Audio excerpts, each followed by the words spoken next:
तो वेलकम है आपके मेरे यूट्यूब चैनल पाइपिंग नॉलेज में। Today we are going to discuss about piping fabrication. आज के वीडियो में स्पेशली हम पाइपिंग फैब्रिकेशन के बारे में बात करने वाले हैं। फैब्रिकेशन मतलब फैब्रिकेशन में एज ए इंजीनियर आपका क्या क्या होल्ड पॉइंट है, आप क्या क्या चीज़ चेक कर सकते हैं। एज ए इंजीनियर आपको क्या क्या मालूम होना चाहिए कि हमको क्या चेक करना है। पाइपिंग फैब्रिकेशन स्टार्ट करने के लिए आपको इनिशियल से लेके लास्ट तक आपके फैब्रिकेशन के बारे में आपको बताएंगे। इसमें क्या क्या पॉइंट है जो आप स्पेशली इंजीनियर हैं तो क्या आप होल्ड पॉइंट है चेक कर सकते हैं। पाइपिंग फैब्रिकेशन स्टार्ट करने से पहले आपको उससे रिलेटेड कुछ और इम्पोर्टेंट टॉपिक है जो मैं आपको क्लियर करता चलूँ। पाइपिंग फैब्रिकेशन से पहले है एक WPS welder qualification, electrode and filler. ये तीन चीज़ें हैं। WPS मतलब वेल्डर कैसे क्वालिफाई कराना है या वेल्डिंग प्रोसीजर स्पेसिफिकेशन क्या है। आप जो पाइप में ज्वाइन करेंगे, फैब्रिकेशन करेंगे, उसमें वेल्डिंग कैसे मारना है। इसके लिए मैंने 3-4 पॉइंट लिखा है। वो है proposed welding procedure specification shall B submit before start the work. आपको वर्क स्टार्ट करने से पहले PWPS proposed welding procedure specification client को सबमिट करना पड़ेगा। क्लाइंट का जो वेल्डिंग इंस्पेक्टर होगा या इंस्पेक्टर होगा विल रिव्यू यू चेक, वो रिव्यू करेगा आपका डॉक्यूमेंट रिव्यू करने के बाद अप्रूव द वेल्डिंग प्रोसीजर। उसके बाद वो अप्रूव करेगा वेल्डिंग प्रोसीजर। फिर वो वेल्डिंग प्रोसीजर के जरिए आप अपने वेल्डर का क्वालिफिकेशन टेस्ट करवा सकते हैं। मतलब वो एक वेल्डिंग प्रोसीजर अप्रूव करेगा, उस अप्रूव प्रोसीजर के जरिए आप वेल्डिंग क्वालिफिकेशन टेस्ट कर सकते हैं। प्रोसीजर क्वालिफिकेशन रिकॉर्ड, तब उसको हम बोलते हैं PQR, यानी कि procedure qualification record and WPS welding procedure specification shall be prepared on the basis of test result. अगर आप जो टेस्ट देंगे उस टेस्ट रिजल्ट के जो वेल्डिंग का एक टेस्ट होगा वेल्डर के लिए, वो टेस्ट रिजल्ट के बिहाफ पे वो PQR एंड WPS प्रिपेयर करेगा। एंड प्रिपेयर करने के बाद उसको क्लाइंट को सबमिट कीजिए। देन प्रोडक्शन ज्वाइंट के लिए अप्रूवल देगा। फिर प्रोडक्शन ज्वाइंट जो साइट पे आपको भी काम चल रहा है वहाँ पे जाकर के आप एक वेल्डिंग ज्वाइंट करेंगे जिसको प्रोडक्शन ज्वाइंट कहा जाता है। फिर वो प्रोडक्शन ज्वाइंट का जो एनडीटी प्रोसेस है वो एनडीटी प्रोसेस होने के बाद अगर वो क्लियर होता है ओके, तो अगर वेल्डर वो टेस्ट प्रोडक्शन ज्वाइंट का जो टेस्ट है वो अगर पास कर लेगा तो हमारे साइट पे वो वेल्डिंग करने के लिए कैपेबल हो जाएगा। तो सेकंड है कि welder qualification. Welder shall be qualified according with the ASME section 9। ASME section 9 एक कोड है।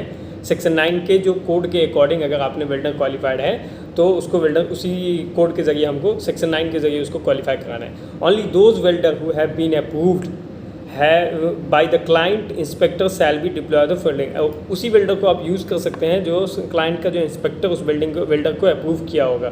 जो ज्वाइंट उसने वेल्डिंग मारा होगा उसके बिहाफ पे उसने उस वेल्डर को अप्रूव किया। The welder needs to always have a welder identification card. Welder का जो आइडेंटिफिकेशन कार्ड है वो आपको ऑलवेज उसके साथ होना चाहिए। कभी भी वो वेल्डिंग करता है तो विदाउट आइडेंटिफिकेशन कार्ड के वेल्डिंग नहीं कर सकता। If welder found a perform a wrong position and type welder then the disqualified हो जाए। अगर वेल्डिंग क्वालिफिकेशन वेल्डर अपना चेक करने के लिए है क्लाइंट इंस्पेक्टर, अगर वो कभी भी उसको रॉन्ग पोजीशन में वेल्डिंग मारते हुए देखेगा तो वो उसको एट ए टाइम डिस्क्वालीफाई कर सकता है। तीसरे नंबर पे है इलेक्ट्रोड एंड फिलर। इलेक्ट्रोड और फिलर के बारे में all electrode must be sealed container and stored. जो उसको हम सील कंटेनर में ही स्टोर कर सकते हैं। After removing from seal container shall be kept in the oven. अगर हम उसको कभी भी उसको सील कंटेनर से निकालते हैं वैक्यूम पैक्ड से, तो अगर वो बचा है तो फिर उसको अपने मदर ओवन या फिर अपना पोर्टेबल ओवन होता है उसमें रखना है सूटेबल टेम्परेचर पे। The electrode and filler wire used shall be free from rust. जब हम इलेक्ट्रोड और फिलर वायर यूज़ करते हैं, जिस ज्वाइंट पे हम यूज़ करेंगे वो ज्वाइंट हमारा oil and rust free and grease से फ्री होना चाहिए ताकि हमारा जो वेल्डिंग का क्वालिटी है वो अच्छे से रहे। आप कभी भी ऐसी जगह पे आप वेल्डिंग इलेक्ट्रोड नहीं यूज़ कर सकते या फिलर यूज़ नहीं कर सकते जहाँ पे रस्ट ऑयल एंड ग्रीस लगा हो, कोरोजन लगा हो। चलते हैं अब अपने नेचुरल टॉपिक पे जो पाइपिंग फैब्रिकेशन की टॉपिक थी। इसमें पाइपिंग फैब्रिकेशन टॉपिक से पहले आपको मैंने वेल्डर क्वालिफिकेशन और इलेक्ट्रोड कैसे यूज़ करना है और उसका WPS और PQR क्या होता है इसके बारे में मैंने एक शॉर्ट आइडिया दिया है। जब आपका वेल्डर अप्रूव हो जाएगा तो ही आप वेल्डिंग फैब्रिकेशन कर सकते हैं। फैब्रिकेशन में मेनली मैंने 10 पॉइंट लिखे हैं, 11 पॉइंट है इसमें। पाइपिंग मटेरियल, जहाँ पे आपको एज ए इंजीनियर आपको होल्ड पॉइंट है चेकिंग करने के लिए, वो 10 पॉइंट ये है कि piping material, dimension tolerance, pipe joint, butt weld and socket weld piping. Butt weld अलग होता है और सॉकेट वेल्ड डिफरेंट है। वो पाइपिंग, स्क्रू पाइपिंग, ये एक ऑल्सो ज्वाइंट का टाइप है स्क्रू पाइपिंग। फ्लांज कनेक्शन है कहीं ब्रांच कनेक्शन है। माइटर बैंड एंड फैब्रिकेटेड रिड्यूसर, दो टाइप का है। एक माइटर बैंड जो एल्बो टाइप का कह सकते हैं और फैब्रिकेटेड रिड्यूसर। नॉर्मली रिफाइनरी में फैब्रिकेटेड आइटम नहीं यूज़ होता, लेकिन कुछ लाइंस में जहाँ मतलब नॉर्मल है तो उसमें फैब्रिकेटेड रिड्यूसर लगा देते हैं। Cutting and trimming of standard fittings, कोई भी जो फिटिंग है हमारा एल्बो है या रिड्यूसर है, कोई भी आइटम है, उसमें अगर हम कटिंग करते हैं या ट्रिमिंग करते हैं तो वो भी एक होल्ड पॉइंट है, वहाँ आपको चेक करना है। और कटिंग से पहले और कटिंग के बाद भी गैल्वेनाइज्ड पाइपिंग भी चेकिंग है एंड सॉफ्ट फैब्रिकेशन। मोस्टली जो हमारा 11 पॉइंट है इसके रिलेटेड मैं आपको बात करने वाला हूँ। पहला पॉइंट है अपना पाइपिंग मटेरियल। पाइपिंग मटेरियल में जो एज ए इंजीनियर आप अगर चेक करना चाहते हैं तो all incoming material shall be inspect as per approved ITP. ITP क्या होता है? ये एक इंस्पेक्शन टेस्ट प्लान है जो एक अप्रूव किया जाता है आईटीपी।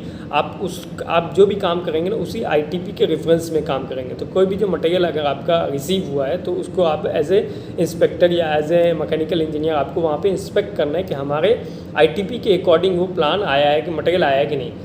आईटीपी में क्या क्या इंस्पेक्ट करते हैं मटेरियल में? पाइपिंग मटेरियल में pipe fittings, flange, valve, gasket, stud bolt and all are check strictly as per PMS. As per PMS हमको ये सारे चीज़ जो फिटिंग्स है, पाइप है या वॉल्व है, जो चीज़ें आपको रिसीव हुआ है वो सारी चीज़ों को आप strictly as per PMS check करना। पीएमएस का मतलब होता है पाइपिंग मटेरियल स्पेसिफिकेशन। जो हमारा पाइप का मटेरियल है उसके स्पेसिफिकेशन के अगर पे हमारा वो मटेरियल है तो हम ओके है, नहीं तो मटेरियल रिजेक्ट कर देंगे। तीसरे नंबर पॉइंट है material traceability shall be maintain. अगर मटेरियल ट्रेसेबिलिटी को आप ऐसे कह सकते हैं कि जैसे हम डिफरेंट टाइप के पाइप हैं या फिटिंग्स है, जैसे एएस का है यानी कि एलॉय स्टील का है, एसएस का है स्टेनलेस स्टील या नेस, फिर एलटीसीएस या फिर सीएस। ये जो डिफरेंट टाइप के मतलब पाइप है और उसके फिटिंग्स है, ये आपको डिफरेंट लोकेशन पे रखना है। आप एक दूसरे से इसको मैच नहीं कर सकते। Must be use colour coding of all piping material as per procedure. आपके अपने प्रोसीजर के हिसाब से जो आपका मटेरियल रिसीव हुआ है उसको आप कलर कोडेड करके रखेंगे, ताकि अगर कभी वो मिक्स भी हो जाता है तो आप बाई द कलर कोडिंग आप उसको डिफरेंट टाइप से फाइंड कर सकते हैं। पहला पॉइंट आपने देखा मटेरियल, पाइपिंग मटेरियल में हम लोगों को क्या क्या देखना है? इनकमिंग देखना है, फिटिंग्स के बारे में देखना है, पीएमएस के अकॉर्डिंग मटेरियल ट्रेसेबिलिटी देखनी है, फिर उसका कलर कोडिंग देखना। सेकंड नंबर पॉइंट है डायमेंशन टॉलरेंस।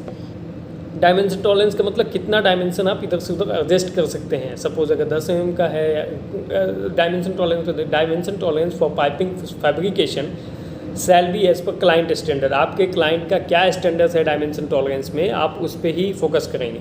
डायमेंशन टॉलरेंस जो है client standard in order to adjust the variation. आप जो है वेरिएशन को कितना वेरिएशन को एडजस्ट कर सकते हैं in dimension shown in AFC drawing. Approve for construction drawing होता है, उसके अकॉर्डिंग आप आपको एफसी ड्राइंग के अकॉर्डिंग उसको वेरिएशन को देख सकते हैं। Actual size and field weld shall be provided by doing fabrication के टाइम पे ही आपको उसमें फील्ड वेल्ड नोटिफाई कर दीजिए कि ये सारा ज्वाइंट जो है वो फील्ड वेल्ड में है, ये सारा ज्वाइंट सॉफ्ट ज्वाइंट में है। Whenever error occurs during bill of material and any supervisor, अगर आप ड्यूरिंग डायमेंशन टॉलरेंस के अगर कोई एरर आ जाता है उसमें ड्राइंग में, तो आपको ये बिल ऑफ मटेरियल में भी ऐड करवाना। सुपरवाइजर की रिस्पॉन्सिबिलिटी है, जो इंजीनियर है उसकी रिस्पॉन्सिबिलिटी को अपने क्लाइंट को नोटिफाई कर दे कि इस टाइप का प्रॉब्लम है। तीसरे नंबर पे आता है अपना पाइप पाइप ज्वाइंट जो है मेन वर्क है अपने के फाइनली में कि joining of line in 2 inch and above, अपना 2 इंच से above in process and utility shall be preferred by butt weld. अभी ये वेल्डिंग का जो डिफरेंट टाइप है, बट वेल्ड है, सॉकेट वेल्ड है, थ्रेडेड ज्वाइंट है, तो ये जो डिफरेंट टाइप है वेल्डिंग का, तो हम मोस्टली ये देखते हैं कि कहाँ पे बट वेल्ड यूज़ होना है, कहाँ पे सॉकेट वेल्ड। तो जो पाइप ज्वाइंट के प्रोसेस में हम देखेंगे कि जो अपना लाइन 2 इंच एंड एवम of the process and utility line में यूज़ होने वाली लाइन है, जैसे हमारा टाइप है, प्रोसेस है, यूटिलिटी है, डिफरेंट टाइप के वो सर्विस है। तो सर्विस में अगर ये प्रोसेस सर्विस लाइन है और यूटिलिटी सर्विस लाइन है तो एवम 2 इंच आपको बट वेल्ड ज्वाइंट देना है। Joining of line 1.5 inch below and shall be socket welding, butt weld, threaded weld. अगर 1.5 इंच का है तो उससे डाउन है, अगर बिलो है तो आप सॉकेट वेल्ड भी दे सकते हैं, बट वेल्ड भी दे सकते हैं। वो एज़ पर अपने स्पेसिफिकेशन और मटेरियल स्पेसिफिकेशन के जरिए ही आप दे सकते हैं। लेकिन अगर 2 इंच से बड़ा है तो वो मोस्टली बट वेल्ड ही आएगा, और वो अपने प्रोसेस के लाइन में और यूटिलिटी के लाइन में। तीसरे नंबर पे है butt weld and socket welded piping. चौथे नंबर पे अगर हम butt weld and socket welded piping की बात करें तो इंड प्रिपरेशन। अगर हम बट वेल्ड करने जा रहे हैं, सपोज आप बट वेल्ड करें तो उसमें आपको क्या एज ए इंजीनियर रिस्पॉन्सिबिलिटी है आपकी, तो इंड प्रिपरेशन, आपके जो इंड है मतलब 2 पाइप को अगर आप ज्वाइंट करना चाह रहे हैं तो वहाँ पे जो आपने फेस बनाया है, इंड प्रिपरेशन क्या है उसका, alignment and fitup of the piece of weld, alignment क्या है उसकी, वेल्डिंग, प्री हीटिंग और हीटिंग ट्रीटमेंट क्या है, shall be followed as per described welding specification chart. कोई भी आप बट वेल्डिंग करने जा रहे हैं तो उसका पहले आप देख लेंगे फिटअप कैसा है, वो उसमें गैप कितना है, अलाइनमेंट कैसा है, उसका लेंथ एक्यूरेट है कि नहीं। उसके बाद उसके प्री हीटिंग और पोस्ट हीटिंग का क्या शेड्यूल है, उसके वेल्डिंग का एक स्पेसिफिकेशन चार्ट होता है, वेल्डिंग स्पेसिफिकेशन चार्ट, उस चार्ट से आप उसको देख लेंगे कि वो क्या है उसमें। NDT specification as long with tender document, आपके टेंडर डॉक्यूमेंट में NDT यानी कि नॉन डिस्ट्रक्टिव टेस्टिंग का भी एक डिटेल स्पेसिफिकेशन दिया है। आप उस स्पेसिफिकेशन से वो बट ज्वाइंट और सॉकेट ज्वाइंट को आप वेल्डिंग को चेक करेंगे। स्क्रू पाइपिंग, स्क्रूड मतलब थ्रेडेड ज्वाइंट को हम कह सकते हैं screwed piping. Galvanised pipe shall be threaded as per ANSI B2.1। जो भी गैल्वेनाइज की पाइपिंग होती है वो स्क्रूड रहती है, उसको हम लोग ज़्यादा सेफ्टी के लिए और ज़्यादा एक्यूरेसी के लिए स्क्रूड करने के बाद, थ्रेडेड टाइट करने के बाद एक राउंड ऊपर से वेल्डिंग कर देते हैं ताकि वो प्रॉपर सील हो जाए, लेकिन नॉर्मली वो स्क्रूड पाइपिंग रहता है। तो galvanised pipe shall be threaded, shall have threaded as per ANSI B2.1।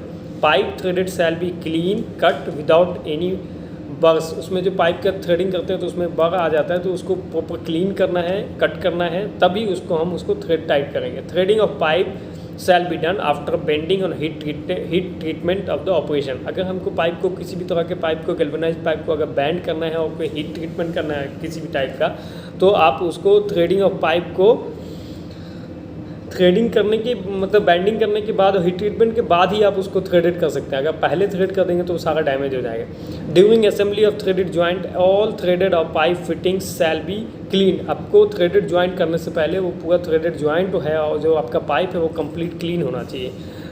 The male threaded shall be coated with threaded sealant. Male threaded में सीलेंट भी लगाना है, मेल थ्रेडेड को कोटेड करना है सीलेंट से। And the joint tight sufficient for leak proof joint, ताकि वो सीलेंट रहेगा तो प्रॉपर लीक प्रूफ हो जाएगा। अगर सीलेंट नहीं लगाते हैं तो फिर वो लीक प्रूफ नहीं रहेगा। 6 नंबर पॉइंट है अपना फ्लांज कनेक्शन। अगर कोई भी फ्लांज अगर आप कनेक्शन करते हैं तो एज ए इंजीनियर आपकी क्या रिस्पॉन्सिबिलिटी है, क्या चेक करते हैं इसके बारे में। All flange facing shall be true and perpendicular to the axis of the pipe which they are attached। ये इंपॉर्टेंट पॉइंट है। All flange facing shall be true and perpendicular to the axis of the pipe to which they are attached. कोई भी flange अगर आप लगा रहे हैं तो वो अपने पाइप के परपेंडिकुलर में ही लगेगा। Clean pipe flange without forcing to bear uniform bolt tension and gasket compression and flange hole as per drawing. अपना जो फ्लांज का होल है या कितना रोलिंग में है या क्या है वो सब एज पर ड्राइंग आपको फ्लांज को सेट करना है, क्योंकि फ्लांज रोलिंग में होगा तो फिर अगर आप गलत फ्लांज सेट कर देंगे तो वेल्डिंग के बाद उसे बोल्ट आप गैस्केट टाइट करेंगे तो वो प्रॉपर वॉल्व इंस्टॉलेशन करेंगे तो वो होगा नहीं, क्योंकि उसमें जो होल आउट हो जाएगा तो फिर आपका बोल्ट प्रॉपर नहीं जाएगा। तो इसके लिए आप जब फ्लांज का फिटिंग करते हैं तो अपने होल को जरूर मैच कर ले कि वो कितने डिग्री में था और कितने डिग्री में लगा है कि नहीं। मोस्टली अगर 90 में लगाना है तो 90 का आप चेक कर लेंगे कि वो बराबर लगा है कि नहीं। Line item like orifice flange, spectacle blind, strainer etc shall be installed flowing proper orientation. अगर आपको जो लाइन आइटम मतलब ओरिफिस फ्लांज है या स्पेक्टिकल ब्लाइंड है या स्टेनर है, कुछ भी अगर आपके लाइन में आइसोमेट्रिक में दिया है तो आप जो उसको इंस्टॉल करेंगे तो वो प्रॉपर ओरिएंटेशन उसका नोजल प्रॉपर ओरिएंटेशन उसका देख लेंगे कि उसका डायरेक्शन किधर है और उसके साथ उसमें होल का डायरेक्शन कितना था। A flange connection for the equipment shall be check of the misalignment, excessive gap. अगर आप फ्लांज कनेक्शन जो हमारा अपना इक्विपमेंट के साथ है तो उसमें मिसअलाइनमेंट चेक कर लेंगे, एक्सेसिव गैस के इसके एक्सेसिव गैप तो नहीं हो गया वो भी चेक कर लेंगे। Extra care to be observe exercise, हम कुछ एक्स्ट्रा केयर करेंगे exercise flange connection of pump, turbine and cold box and air cooler. अगर हमारा नोजल कनेक्शन अगर पंप से है या टरबाइन से है या फिर कोल्ड बॉक्स से या एयर कूलर से है तो वहाँ पे हम फ्लांज का स्पेशल केयर करेंगे, आप उसकी स्पेशल चेकिंग करेंगे ताकि अपना कोई प्रॉब्लम ना हो। When ever spectacled blind is provided, आप कभी भी अगर स्पेक्टिकल ब्लाइंड प्रोवाइड करते हैं तो drilling and tapping jack point, spectacle blind में एक टैपिंग जैक स्क्रू होता है, वो flange shall be done before welding. वो आपको स्क्रू बिफोर वेल्डिंग ही आपको करना है। अगला टॉपिक है branch connection. Branch connection with and without reinforcement pad shall be indicate of the PMS। Branch connection अगर हम कभी भी करते हैं तो उसके लिए हम उसका रेनफोर्समेंट पैड प्रोवाइड करते हैं। अभी कितने इंच के पाइप में रेनफोर्समेंट पैड देना है, कितने इंच में नहीं देना, ये आपको डिटेल इंडिकेट किया जाएगा PMS में। पाइपिंग मटेरियल स्पेसिफिकेशन एक होता है, वो उसमें आपको सारी डिटेल दी जाएगी, आपको वहीं से वो डिटेल मिलेगा।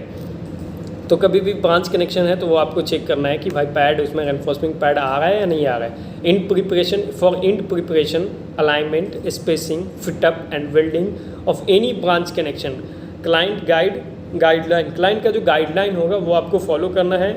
इंड प्रिपरेशन में, अलाइनमेंट में, स्पेसिंग में, फिटअप एंड वेल्डिंग में जो आपको गाइडलाइन दिया है क्लाइंट की तरफ से, आप उसको स्ट्रिक्टली फॉलो करेंगे ब्रांच कनेक्शन के लिए। Cutting and trimming of the standard fitting, cutting and trimming important part है। Component like pipe, elbow, coupling, half coupling, etc shall be cut and trimmed age preparation whenever required to meet fabrication and erection required as per the drawing as per client standard। अगर हमारा जो client के standard के according जो हमारा drawing है उसके according हमारा कभी भी कटिंग आ सकता है, ट्रिमिंग आ सकता है, तो pipe, elbow and coupling and half coupling का कभी भी हम अगर कटिंग करते हैं जो फैब्रिकेशन रिक्वायरमेंट के लिए, तो एज पर ड्राइंग और क्लाइंट स्टैंडर्ड ही क्लाइंट के स्टैंडर्ड के हिसाब से करना है।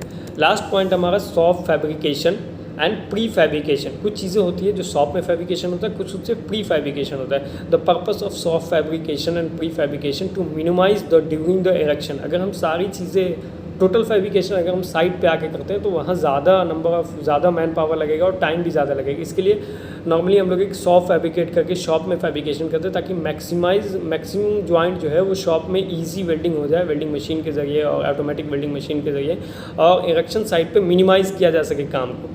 पाइप स्पूल, क्योंकि इरेक्शन साइड पे डायरेक्ट सनलाइट में काम करना रहता है, तो एक्चुअली वहाँ पे कोशिश करते हैं कि साइड वर्क को है मिनिमाइज़ किया जा सके।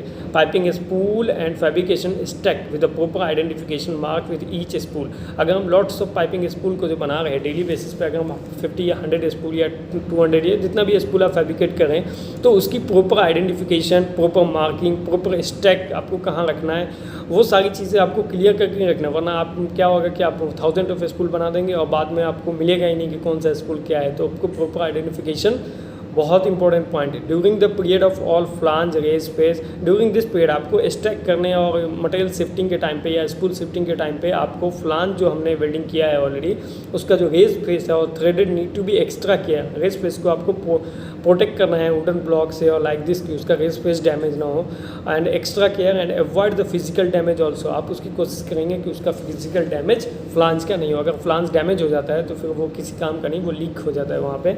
तो बेसिकली आज की वीडियो में आपने ये देखा कि हमने पहले तो वेल्डर से रिलेटेड बात किया कि वेल्डर कैसे हम लोग क्वालिफाई कराएंगे, क्लाइंट के यहाँ पे कैसे वो टेस्ट ज्वाइंट देगा और कैसे फिर वो इलेक्ट्रोड और फिलर को यूज़ करना है, वेल्डर को वेल्डिंग करने टाइम में ASME कोड के जरिए वेल्डिंग मारना है, फिर वो उसे आइडेंटिटी कार्ड, ये सब चीज़ें मैंने आपको पहले वेल्डिंग पूरी फैब्रिकेशन में देखा। फैब्रिकेशन से पहले आपको वेल्डर अप्रूव करने होंगे, और फैब्रिकेशन में एज ए इंजीनियर आपको चेकिंग पॉइंट है, जैसे पाइपिंग मटेरियल है, डायमेंशन टॉलरेंस है, पाइप ज्वाइंट करते टाइम क्या क्या चीज़ों का केयर करना है, butt weld and socket weld क्या है, स्क्रू पाइपिंग क्या है, फ्लांज कनेक्शन आपने देखा, ब्रांच कनेक्शन देखा, माइटर एंड फैब्रिकेशन बैंड आपने देखा, कटिंग एंड ट्रिमिंग आपने देखा, galvanised piping, soft fabrication. This is the basic thing for piping fabrication. I hope you understand this topic. Okay, Allah Hafiz. अपना ख्याल रखें, stay safe, stay healthy.